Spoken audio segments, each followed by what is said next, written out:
avez interrogé la ville, sur à quoi sert la ville, comment on l'a fait et pour qui on l'a fait.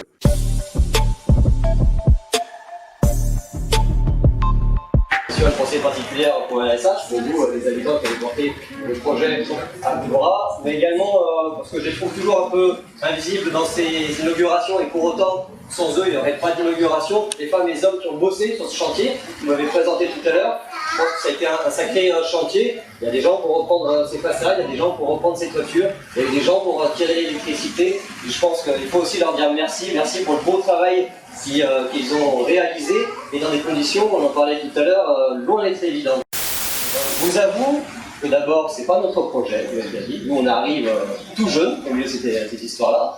Mais pour autant, je ne peux pas m'empêcher de saisir la situation comme une aubaine pour nous, parce que vous avez eu, avec un certain nombre d'années d'avance, l'idée qu'on pouvait encore aujourd'hui se dire, tiens, si on faisait notre maison pour y vivre, et non pas pour y défiscaliser, pour y investir.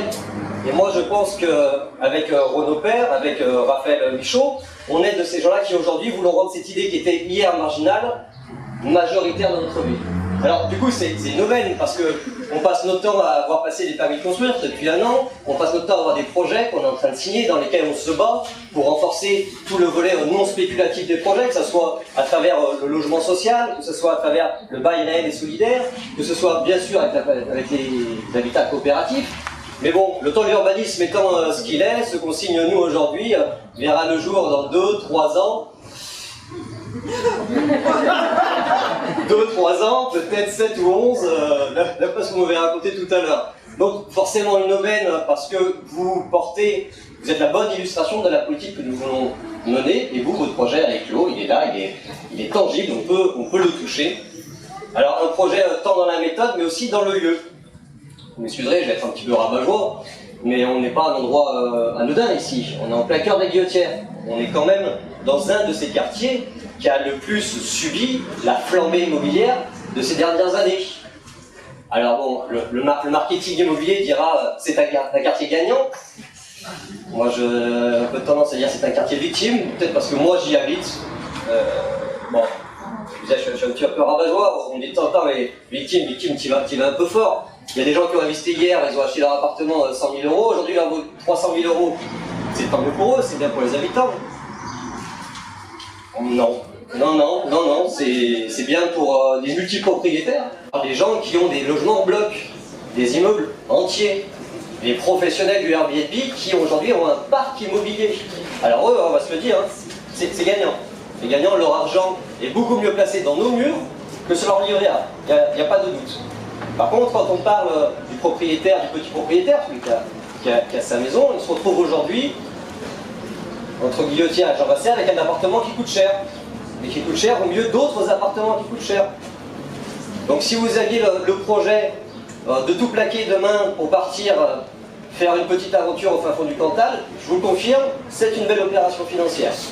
Vendez tout, partez, vous trouverez moins cher dans le Cantal. Par contre, si vous vivez ici, si vous travaillez ici, disons que vous êtes 2, vous allez devenir 3, enfin la pire chose qui va vous arriver dans la vie, et bien les mètres carrés qui manquent aujourd'hui, le prix des mètres carrés qui manquent pour devenir 3, on ne les trouve pas. Ils sont hors de prix. Ils sont hors de prix pour des gens qui habitent ici depuis 10, 12, 15, 20 ans. Et alors, jusqu'à il y a peu, on disait, mais écoutez, pour un budget équivalent, allez voir de l'autre côté des voies de chemin de fer.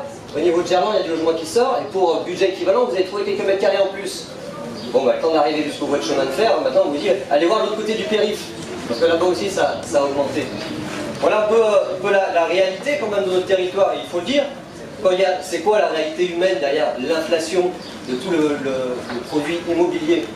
Il y a des vrais gens, et je pense qu'on en parlait avec Michael au téléphone. Alors Michael, je posais la question, vous êtes du quartier? Vous étiez d'ici avant? Et pourquoi vous avez fait ça?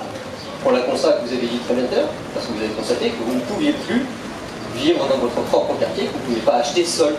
Donc il a fallu se mettre à plusieurs. C'est une belle opération, mais malheureusement tout le monde n'arrive pas à la faire cette opération.